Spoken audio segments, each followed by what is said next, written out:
Well, ladies and gentlemen, on Rethink Real Estate, we have Kevin Guttman. Now, Kevin is a specialist when it comes to reverse mortgages. I wanted Kevin on because it was a timely topic, because I was asked the question about somebody going through retirement and some different creative things that they could do in order to release some of the equity in their home whilst not selling it. And I just immediately thought of a HELOC, but then I don't like my own HELOC because it creates debt service, and you don't want debt service. Obviously, reverse mortgages, you might be rolling your eyes going, Ben, how did you not know this? But it actually really provoked a few little things for me, is that going through this with him, I'm thinking like, hey, this could be ultimately going through your database and actually creating deals for yourself. It could be very, very helpful in that way. But again, really interesting to go through this in detail to find out another option that you can provide your clients. Hopefully it helps. Welcome to Rethink Real Estate. My name is Ben Brady, and this is a real estate podcast aimed to deliver sales strategies, marketing tips, and business insights from industry experts and myself to build a listing-focused business for the future. Let's get into it. Kevin, welcome to Rethink Real Estate. Hey, thanks for having me, Ben. Now, we're here to talk about reverse mortgages today. Well, we're probably more so the retirement element of people's chapter of life or season of life. I really do. I was when I had the opportunity to have you on the podcast, it came at a pretty ideal time.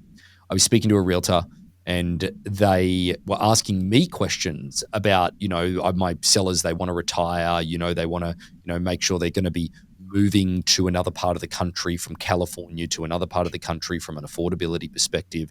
And they asked me if I knew anything that could help them or whatever it is. And I have to be honest, I really didn't, because they wanted to purchase before they sold their home out in California. They wanted to, do all of these different things that in the idealistic world.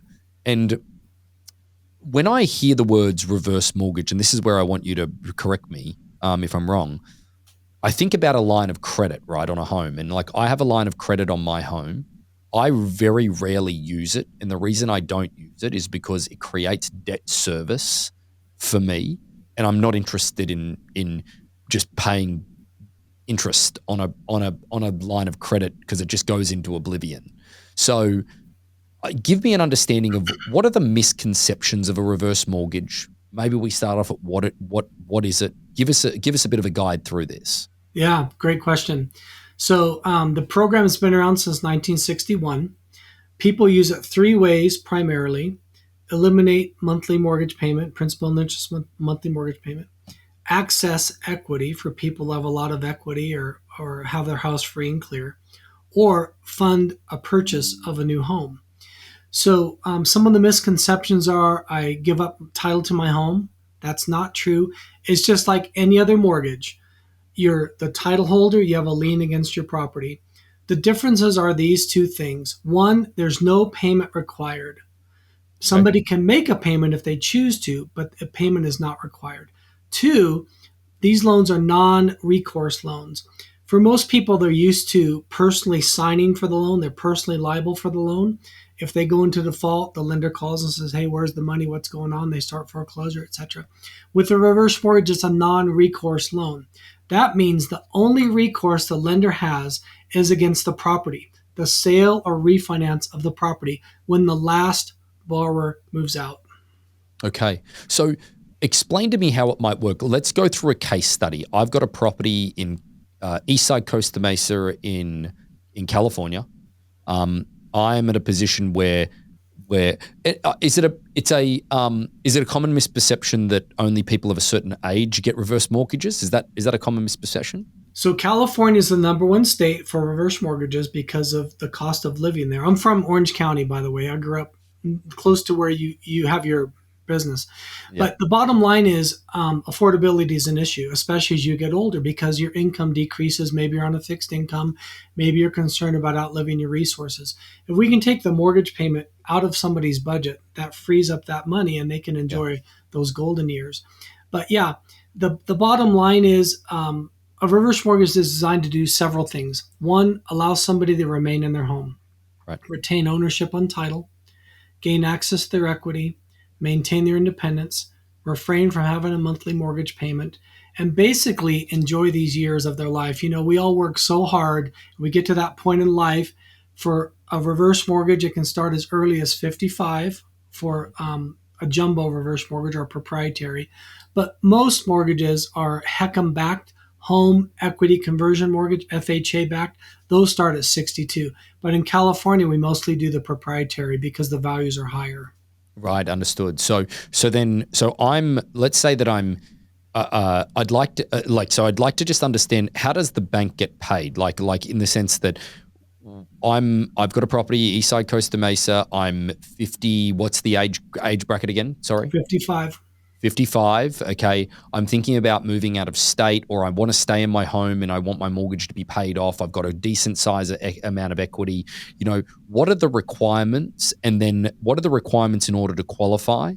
And then what are the requirements then once I choose to sell that asset, once I pass away, whatever those are, what happens at that point? Like, because obviously the bank isn't just doing it out of the goodness of their heart. What typically is the upside for them? Yeah. So for the jumbo, 55 and over, both parties need to be 55 and over. For the HECM, the FHA backed, one party needs to be 62 or older. Got it. They can be single family homes, townhomes, condominiums, 2 to 4 unit complexes, as long as one of the units is a primary residence. Got it. The responsibilities of the borrower are to live in their home as the primary home, maintain it, pay the property taxes if there's an HOA, pay all that on time. As long as they do those things, they can't outlive it because the term of the loan is 150 years. Oh, okay. So you can't outlive it. So that's the age ranges, who qualifies. Most people, believe it or not, qualify with just their retirement income because they only have to prove they have enough income to maintain the home, pay the charges on the property, taxes, insurance, HOA, because there's no payment required. Right. Somebody can make a payment if they choose to, and we can get into that, what that looks like if they did. They actually benefit from that if they do, but they don't have to. What happens at the end? So think about it this way, Ben. Somebody gets a reverse mortgage, we'll just say at 55, and they don't make a payment. So it's a deferred interest loan. So that interest is growing month over month. So this is how the lender makes money. They don't necessarily make the money up front. It's a long-term play. Over time, that interest is accruing at whatever the rate is. For HECM, the interest rates are actually lower than 30-year conventional. With proprietary, they're probably today in 2025, this is July of 2025, 8.99 fixed rate. Adjustable is a little bit higher than that. The difference between fixed and adjustable, with fixed rate, it's a closed-end loan. If there's any money available, they take it all at closing. With adjustable, it's open-ended. Money's available throughout the life of the loan as long as there's equity available. And you mentioned a line of credit. These can come with a line of credit. It's on the jumbo, it's for 10 years. With the HECM, it's like I said, as long as there's equity available and they've met the criteria. What's the typical criteria from a debt to loan ratio? So, Good question. I got getting an understanding of what that looks like. So it's based on three things: the age of the youngest borrower, the interest rate, and the value of the home. So let's take a $1 million home because that's probably pretty typical in Southern California, right? Sure. So if they're, we'll say 65, they can borrow about 50% of that equity at a fixed rate, 8.99.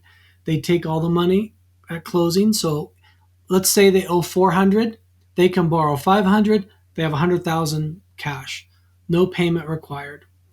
But let's take another scenario. What if they own their house outright? $1 million house. People who've done that have done pretty well, and they've probably used leverage to get to that point in their life, right? They haven't just fallen off the turnip truck, so to speak. I mean, they've been very intentional and successful to get to that point. Of course. Okay, so now they have $1 million sitting there earning nothing, earning 0% return. We can take 50% of that, and they can put that money to work for them, either with their financial planner or I've written a book to get some type of income stream coming in, because Correct. A lot of people would think, well, why would I take the money out if ultimately interest is accruing on it? The reality is it's actually, you could put it in the market or a high dividend yielding stock or whatever it is, or an investment that is actually cash flowing them for a lifestyle perspective. Yeah, the only restriction is they cannot purchase an annuity. That's the only thing they can't do, because in effect they're annuitizing their equity already. Right, understood. Understood. But the So big, that's the only restriction on what I can do with the money? yes, sir. Okay. Right. Now, where your audience may benefit is the third way, which is financing a home. So, there's people as they get up in years, they've lived in their same home for 20, 30, 40 years, whatever, and they don't want to move, but maybe they can't, maybe they're not comfortable with their current location. The neighborhood's changed, or perhaps they want to live closer to family, or maybe that home doesn't suit them anymore. Right. So I live in Colorado, so we have multi level buildings in Colorado, homes in Colorado. Somebody may can't do the stairs anymore, right? That's pretty common. So they Sure. have to find a ranch style home where there's no stairs, or maybe it's more senior friendly. The hallways are wider, et cetera, et cetera. So here's where it could benefit your audience. A senior could put up to 65% down payment, one-time down payment, not have a monthly mortgage payment, and still have money left over to live on because they're not using all their cash. Interesting. Interesting. So if I think about this from the perspective of, I guess, I'm trying to think about it from the perspective of, let's say that I do this and I come into some money, or I do it for a short period of time and I liquidate something else from a retirement perspective. And then I want to get rid of the reverse mortgage. Let's say I do it for 12 months, 2 years, 5 years, whatever it is. Can you pay it off any time? Is there any penalties? No prepayment penalty. You can pay it off anytime. When we meet with people, we like to ask them how long they're planning to stay in the home. We like to see people live there at least 18 months, maybe even 2 years to recoup the cost of the loan. Sure. I mean, we're trying to benefit them. We're trying to help them do better, be better in that stage of life, not hurt them in any way. But yeah, we prefer 18 months, but there's no prepayment penalty. They can pay it off anytime. Quick story. I have a good friend who got a reverse mortgage with me. And I lead a weekly men's group, and he came to the group, and he's all excited. He goes, "I just sold a piece of property. I'm going to pay off my reverse mortgage." And it was the HECM, not the proprietary. Yep. And I said, "Mike, that's awesome. Congratulations." I said, "But if I were you, I wouldn't do that." He goes, "Why not?" I said, "Well, your loan has a line of credit, and that thing's growing at 7% a year, guaranteed compound interest, insured, protected from the market." I said, "Why don't you pay it down to like $100, and you got this gigantic line of credit that's going to grow year over year by compound interest. And now 10 years from now, your money's going to double." So almost every time I see him now, he reminds me how much money he has in his line of credit because he didn't pay it off. That's pretty good. So the line of credit comes in as a percentage. How does it grow from that perspective? Because definitely my line of credit doesn't grow unless I draw on it. Yeah, here's the differences between a HELOC and a reverse mortgage line of credit. HELOC, a payment's required. With a HELOC, it has a 10-year draw and a 20-year repayment. A HELOC, the interest is usually higher than with a reverse mortgage line of credit. Yep. And like you just said, your money doesn't grow, your equity doesn't grow. With a reverse mortgage, it can grow. So it's 0.5% higher than the interest rate. So let's say the interest charged is 6.5%. The interest earned on the line of credit is 7%.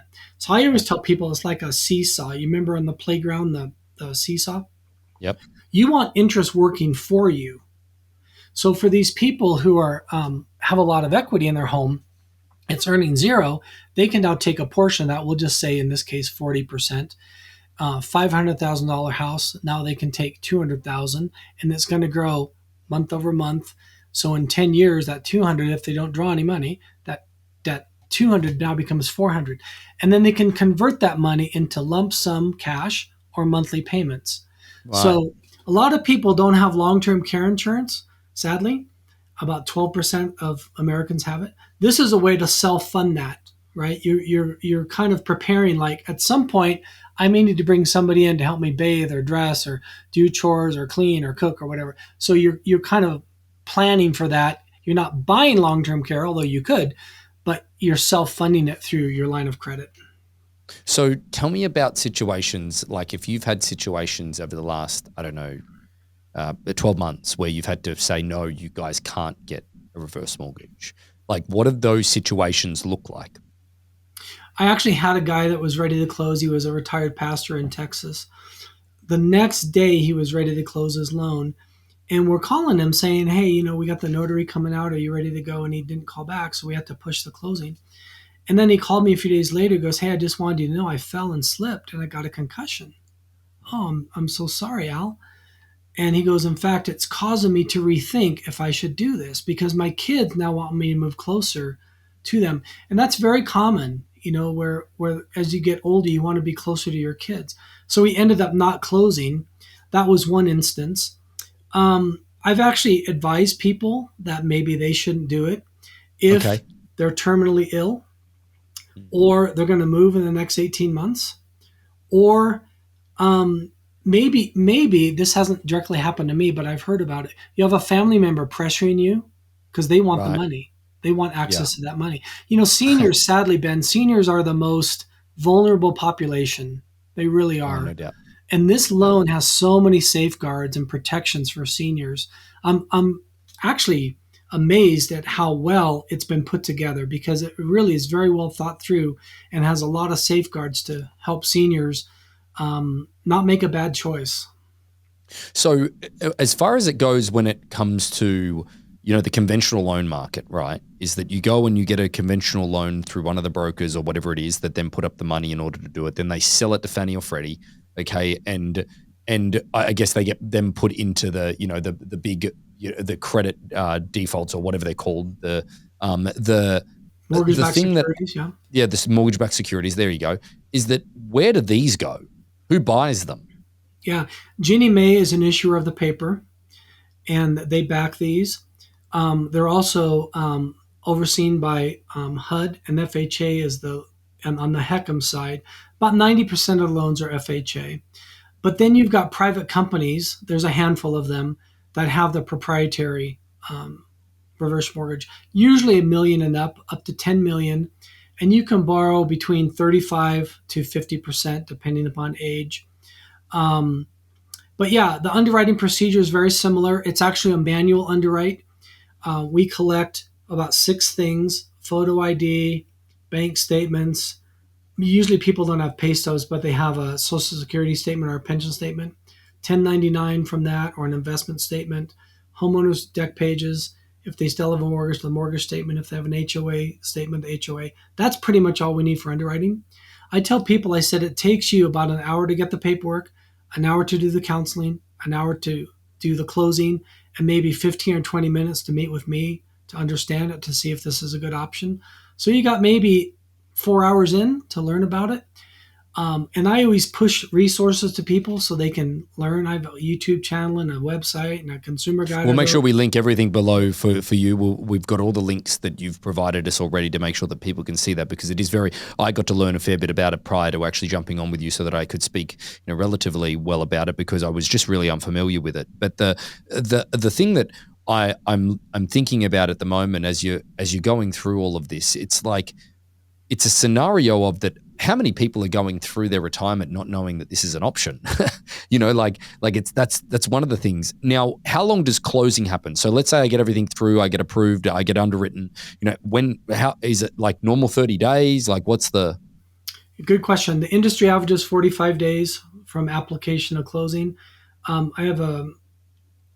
pretty efficient, my team and I, so ours is 21 days from application to closing, just because we do all the work up front. We like to get everything up front. If there's any issues, we like to resolve them before we go to underwriting. We get the appraisal order right away. And then once somebody gets that approval, they just kind of breathe a sigh of relief, like, oh, this is really going to happen. This is going to work for me. So. Very good. Well, outside of that, Kevin, I think that's given us a very good overview for a resource that I didn't know a lot about. I'd heard about it, but ultimately had never dived into it. And I think that it could be a very useful asset or useful option for a great deal of people out there that are going through trying to figure out, do I have to sell my primary asset in order to actually be able to retire? I think that a lot of people would probably stay where they are if they knew about it. So all in all, thank you for the work that you're doing. And we'll make sure that all your links are below in the comments so that people can absolutely find you. But thanks so much for being part of Rethink Real Estate. Thanks, Ben. It's been my pleasure. So about 75% of our audience hasn't liked, followed, or subscribed to our podcast. It would mean the world to us, and it would help this podcast more than you know to expand our reach if you were to like, follow, or subscribe on any of the platforms that you're watching or listening on. Thanks again.